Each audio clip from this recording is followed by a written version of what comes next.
Hello, everyone. This is Adam Speaks. The rumors are true. I recorded earlier and accidentally erased the episode. It showed up twice in the queue, so I was like, oh, okay, so one of these must just have no audio on it, so I'll just erase it. Erased it, refreshed, and it was gone. So now I'm re-recording. This is episode 53 and a half. I'm going to talk about the same things. Hopefully I can get the same takes. But, well, I guess we'll see. We'll see if I can get the same takes. And basically the two things I talked about were... I guess I don't really have to recap an episode that no one's ever heard. So, today, earlier I actually was recording before this game, before the Indians game, and I was talking about that they were going to break the record. So they broke the Athletics. They broke the Athletics AL record for wins in a season. Also, I'm recording today on my porch. Not a porch, I guess the front steps of my apartment. First time ever exclusive from my steps of my apartment. But they broke the record 21 games in a row.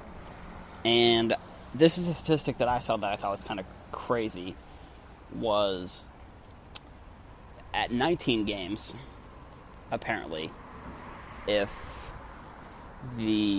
someone had bet $100 on the Indians in the first game of the streak, and then they kept rolling, if they kept rolling the money that they had won in at 19 games, they would have won $700,000.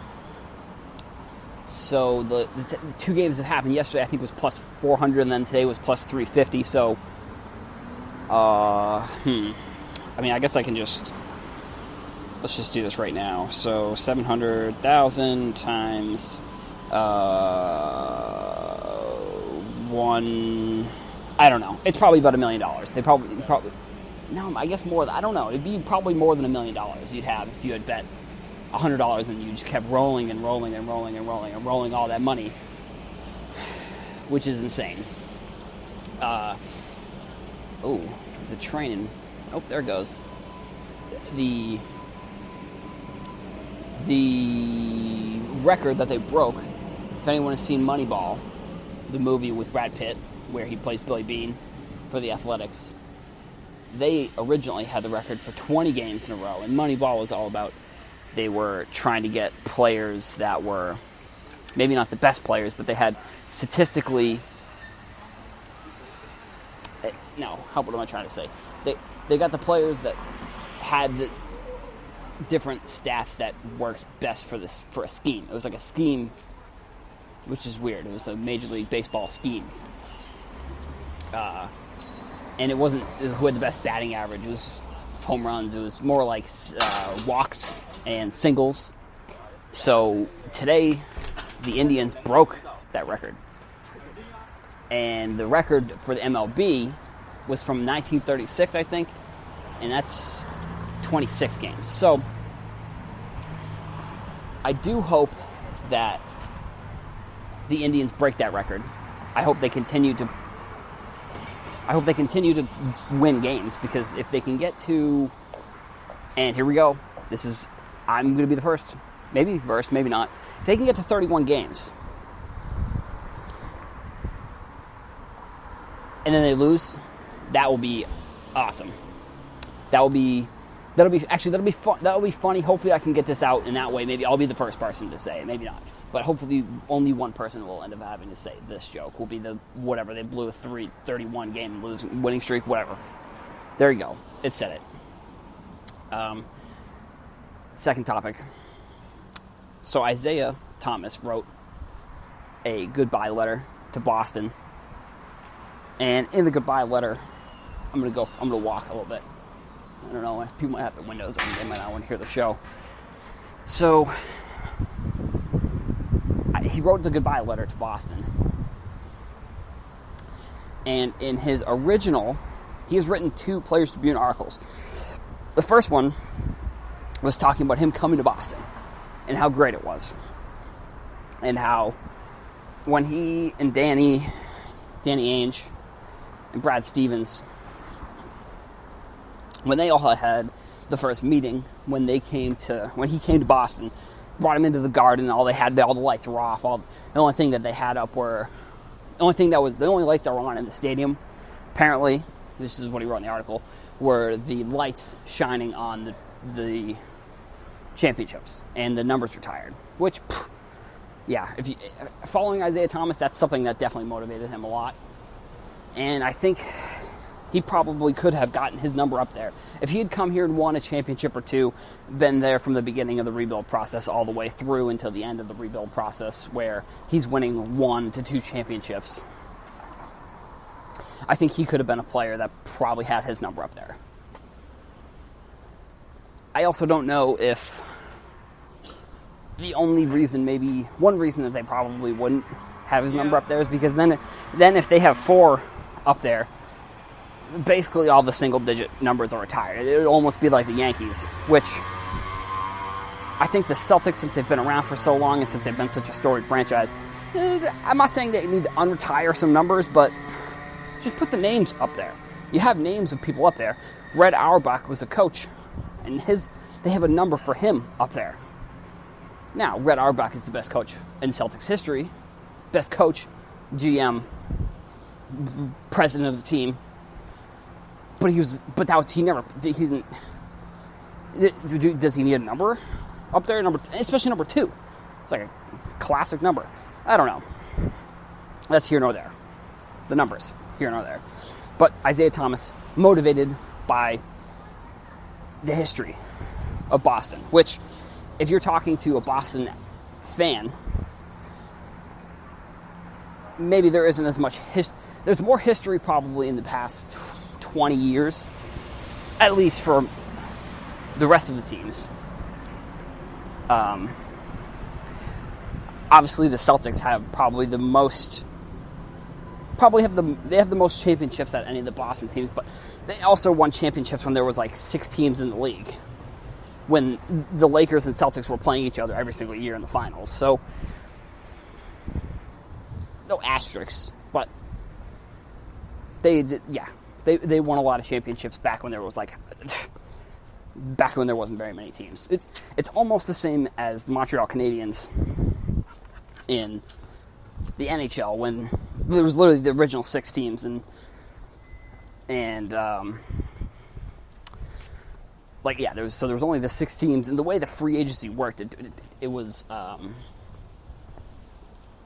regional based. So players would go to the team that was closest to them. So hence why the Bruins and the Canadiens are both so good, because so many good players come from Boston, and so many great players are from that area in Canada. Back to the original point. Isaiah now has written, and this happened last week. I know it's a little bit old, but I want to get this point out. He wrote a new Players Tribune article saying bye. I think that's a good thing for him. I think that's something that's a good. I think that's a good thing that he did that. I think Boston fans know that obviously trading Isaiah Thomas, not exactly heartbreaking, but he's a player that he understood it. He understood what it means to play here. You look at a player like KG, when he came here, he understood what it was. And look, he's a legend here. Will he get his number retired? Probably not. Pierce probably will. Also had a good retirable number, 34. Can't see very many people choosing number 34 in the Celtics anyways, just because I don't know what. Oh, they're retiring his number this year. Okay, great. So, man, I keep getting off track here. So, he wrote the article, which I think was good for his image here in Boston. I think he really didn't need to. People in Boston really liked Isaiah. It wasn't like he was going out because it wasn't like Kyrie who requested a trade. You look at the situation, maybe if I noticed I saw this quote from him the other day, and that's kind of why I wanted to get into this a little bit. Someone asked him about his contract and what he thought what he thought of the upcoming contract negotiations, and he said, I'm going to get what I deserve.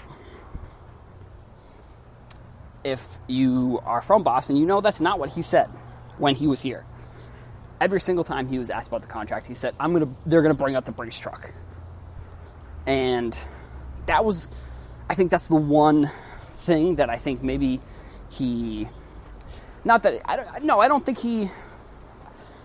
I think he's going to get the money somewhere. But I also think, unfortunately for him, if you're looking at a lot of the NBA contracts now, especially now, in this upcoming contract year, there's no money. There's teams, the only team that's going to have the money is teams that will make room for him. Someone's going to have to make room to sign him to a max contract if that's what he wants. Because there was 3 years in a row the cap spiked a lot, and this last year it didn't spike as much as they expected. If Isaiah could go back, and I'd wonder if someone's ever going to ask him this question, does he think that saying that they were going to have to bring out the Brinks truck affected his trade? Do you think that affected the trade? Do you think he was traded? Do you think that's one of the reasons? Which I would say probably. Because now you can get Kyrie. They were both drafted in the same year. Isaiah played the 4 years. I think Kyrie played the 1. Didn't even really play when he was at Duke. But, so Kyrie's 3 years younger. He has 2 years left on his deal. Now, they can, with the way that I think I've said this in the past, the way that contracts are structured, this is an interesting fact. I didn't really know this actually until this year when the Warriors were really, really the head of all of this. If you have a player on your roster, you can go as high into the luxury tax as you want. You can't go high into the luxury tax signing other players, but if the player is on your roster, you can sign him to whatever. I think there's a max salary for NBA, but you can sign him to whatever that max salary is. You just have to pay the luxury tax, which, if in the next 2 years, or they win the championship, I would say that that's probably a pretty good possibility that they'll re-sign him to somewhat of a max. In the Players Tribune article, Isaiah also said that he doesn't think that Celtics got any better. He doesn't think the Celtics got any better by trading him. I think they probably, for this year, I think they probably stayed even. That's what I'll say. But next year, when Isaiah is playing, I don't know. I don't know where he's going to go. If some team's going to make room for him. Crowder, also good deal. Crowder probably is going to go to Cleveland, and I guess he'd be a starter. I mean, you look at Cleveland's roster, it's not like, other than LeBron and Kevin Love, I don't know, it's not that great. Now they have Isaiah, obviously. But that's here nor there. Opening night is Celtics-Cavs, so that's going to be great as well. So be on the lookout for that. That's not for a month or two. So walking up the stairs of my apartment, I'm going to end this episode because I'm going to be out of breath soon. I'm actually going to take the elevator up one more floor. Adam Speaks on iTunes. Twitter, Adam Speaks _ If you search Adam Speaks, it should come up, hopefully. Designs by Ram. Day in the Life of Adam on Instagram. But most importantly, iTunes, Adam Speaks. Comment. Not comment, leave a review. Subscribe, download. Everybody, have a good day. Night, whatever.